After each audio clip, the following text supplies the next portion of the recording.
आवाज में जोश और इसरार।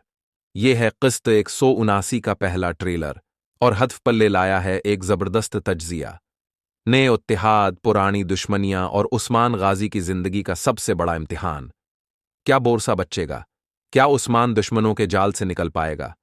चलिए जानते हैं सिर्फ हदफ पल्ले पर। क़िस्त 188 के पहले ट्रेलर का तजज़िया। एक उस्मान और सूफिया इत्तेहाद, क्योंकि वो बोरसा को ओरलो कचार और मंगूल्ला के कहर से बचाना चाहती है, जबकि कलावडिस बोरसा पर राज करना चाहती है। दो उस्मान के खिलाफ ओरलो कचार और कलाडियूस का इत्तेहाद। 3 कलाडियूस ने कोचा बे और हसन बे को हिरासत में लेकर उस्मान के लिए जाल बिछा दिया। 4 अला आल दीन और गोंजा और लोकचार के गिरफ्त में है और वो ईसन बीक का बदला उनसे लेना चाहता है। 5 बेगम फातिमा के जरिए उस्मान से बदला लेना चाहती है।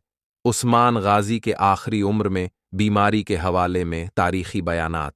सल्तनत उस्मानिया के बानी उस्मान गाजी अपनी जिंदगी के आखिरी सालों में एक परासरार बीमारी में मुब्तला हो गए।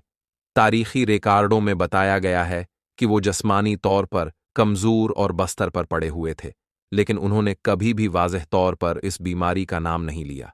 मोरखीन का ख्याल है कि ये हो सकता है गांठ, आली और दौलतमंद तबकों में एक आम बीमारी जो जोड़ों के दर्द का सबब बन सकती है। फाल्ज का हमला या मुमकिना तौर पर तबदक जैसी दायमी बीमारी। अपनी हालत के बावजूद उस्मान गाजी 1326 में बरसा की फतह को देखने के लिए जिंदा रहे, जो सल्तनत उस्मानिया का पहला दाराल हुकूमत, और उसी साल इंतकाल कर गए।